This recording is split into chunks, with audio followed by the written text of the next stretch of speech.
Arthunkal ബീച്ചിലാട്ടോ. Arthunkal beach Alleppey ഡിസ്ട്രിക്റ്റിലുള്ളതാണ്. അപ്പോൾ ഞാൻ മിക്കപ്പോഴും പോകുന്നൊരു പ്ലേസാണ് കേട്ടോ ഈ അർത്തുങ്കൽ ബീച്ച് എന്ന് പറയുന്നത്. ഞങ്ങൾ ഒരുപാട് ബീച്ചുണ്ട് അവിടെ തന്നെ. അതിൽ എനിക്ക് ഏറ്റവും ഫേവറേറ്റ് ആയിട്ടുള്ളൊരു ബീച്ചിൽ പെട്ടതാണ് അർത്തുങ്കൽ ബീച്ച്. ഞങ്ങൾ ഇപ്പം എൻ്റെ 2 സിസ്റ്റേഴ്സായിട്ടും പിന്നെ മൂത്ത സിസ്റ്ററിൻ്റെ 2 പിള്ളേരൊക്കെ ആയിട്ടാണ് ഇപ്പോൾ അർത്തുങ്കൽ ബീച്ചിൽ വന്നിട്ടുണ്ടായിരുന്നത്. ഇവിടെ വന്ന് കാറ്റെടുക്കൊണ്ടിരിക്കാൻ നല്ല രസമാണ് കേട്ടോ. മൈൻഡൊക്കെ ഒന്ന് റിലാക്സിങ് ആണ്. അപ്പോൾ ഇവിടുത്തെ ഒരു പ്രത്യേകത എന്ന് വെച്ചാൽ നമുക്ക് ലൈവായിട്ട് ഇവിടെ പച്ച മീനുകൾ കിട്ടുന്നൊരു പ്ലേസാണ് കേട്ടോ. ഇതാ കണ്ടോ, നോക്കി നിങ്ങൾ. ഇതിപ്പോൾ ഇവർ പിടിച്ചുള്ളൂ കടലിൽ നിന്ന് പിടിച്ചതാ ഇത് ഓരോന്നും വലയിൽ നിന്ന് മാറ്റിക്കൊണ്ടിരിക്കുകയാണ്. ഞാൻ ഇവിടെ നിന്ന് കുറേ മീൻ വാങ്ങിച്ചിട്ടുണ്ടായിരുന്നു. അതായത് 200 രൂപയ്ക്ക് 2 വലിയ കവർ നിറയെ ചാള എനിക്ക് കിട്ടി കേട്ടോ. നല്ല ഫ്രഷ് മീനാണ് കേട്ടോ. ഞാൻ മീൻ വാങ്ങിച്ചിട്ട് വരുവാണേ. വെടക്കണ ചാള ഇത് കണ്ടോ. ഇത് 2 കവർ എന്താണെന്ന് വെച്ചാൽ ഞാൻ എൻ്റെ സിസ്റ്ററിന് കൂടിയായിട്ട് വാങ്ങിച്ചിട്ടുണ്ടായിരുന്നു കേട്ടോ. ഇവിടെ നമുക്ക് ഉണക്കമീൻ കിട്ടും. ഉണക്കമീൻ ഇവർ സെപ്പറേറ്റ് അവിടെ തട്ട് പോലെ സ്റ്റാൾ പോലെ കിട്ടിയിട്ട് അവിടെയാണ് അവർ വിൽക്കുന്നത്. അപ്പോൾ അത് അടിപൊളിയാണ് കേട്ടോ.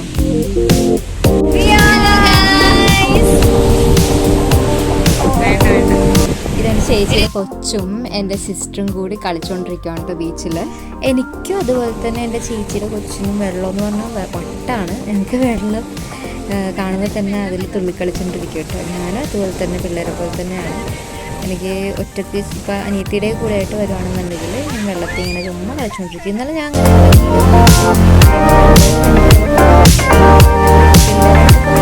എനിക്ക് വെള്ളത്തിൽ കളിച്ച് എൻ്റെ കുട്ടിത്തം കാണിക്കാൻ എനിക്ക് പറ്റില്ല. അത് നിങ്ങൾ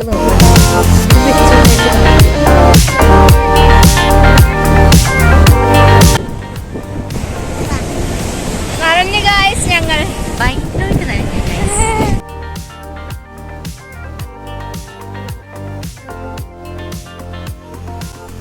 വേറെ എവിടെയൊക്കെ നമ്മൾ പോയിട്ടുണ്ടെങ്കിൽ പോലും ഈ ബീച്ചിൽ വരുന്ന സമയത്തുള്ളൊരു സന്തോഷവും ഒരു മനസ്സിൻ്റെ ഒരു എന്താ പറയുക, ഒരു പ്രത്യേക ഒരു കാംനെസ് ഫീൽ ചെയ്യുന്നുണ്ട് നമുക്ക്. ആ ഒരു കാര്യം എന്ന് വെച്ചാൽ നമ്മുടെ ആ ഒരു ബീച്ചിൻ്റെ സൗണ്ട് തന്നെ കേട്ടോ.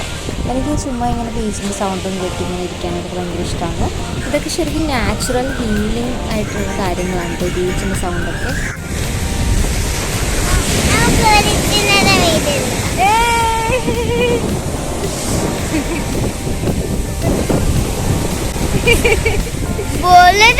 കണ്ടോ?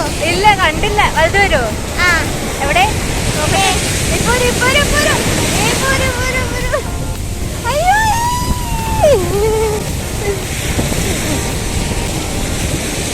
നമുക്ക് അത്യാവശ്യം ഇപ്പോൾ ഹോളിഡേയ്സ് ഒക്കെ ആണെന്നുണ്ടെങ്കിൽ ഒരുപാട് ആൾക്കാർ പല പല ബീച്ചിൽ പിള്ളേരും അല്ലെന്നുണ്ടെങ്കിൽ നമ്മളുടെ ഫാമിലീസൊക്കെ ആയിട്ട് ഇങ്ങനെ ബീച്ചിലൊക്കെ പോവും.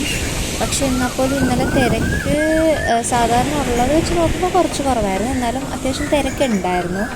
ചില ആൾക്കാർ ഡ്രസ് കോഡൊക്കെ ഇട്ടിട്ട് വന്നിട്ടുണ്ടായിരുന്നു കേട്ടോ. അതെനിക്ക് തോന്നുന്നു ഒരു മാരേജ് ഫംഗ്ഷനോ അങ്ങനെ എന്തെങ്കിലുമൊക്കെ ആയിട്ട് അവർ പോയിട്ടുണ്ടായിരുന്നു എന്ന് തോന്നുന്നു. അപ്പോൾ ഇതുണ്ട്, പിള്ളേർക്കൊക്കെ തുള്ളിക്കളിക്കാൻ നല്ല ഇഷ്ടമാണ് ഈ ബീച്ച് എന്ന് പറഞ്ഞാൽ. പക്ഷെ എന്നാലും നമ്മൾ കുറച്ച് ശ്രദ്ധിക്കണം. ഞങ്ങൾ പോയിട്ടുണ്ടായിരുന്ന ഒരു ഈവനിങ് ആണ് കേട്ടോ. അതായത് ഒരു 4:30 ഒരു 5 o'clock ഒക്കെ ആയിട്ടുണ്ട്. 5 o'clock ആയപ്പോഴത്തേക്കാണ് ഞങ്ങൾ ബീച്ചിൽ എത്തിയിട്ടുണ്ടായിരുന്നത്. ബീച്ചിൽ കുറച്ചധികം സമയം ഞങ്ങൾ സ്പെൻഡ് ചെയ്തിട്ടുണ്ടായിരുന്നു.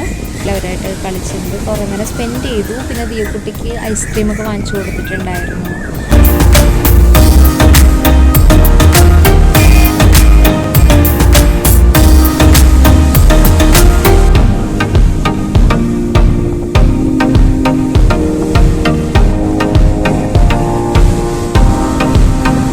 അപ്പോൾ ഇന്നത്തെ വീഡിയോ അത്രേ ഉള്ളൂ. എല്ലാവർക്കും ടാറ്റ, ബൈ ബൈ.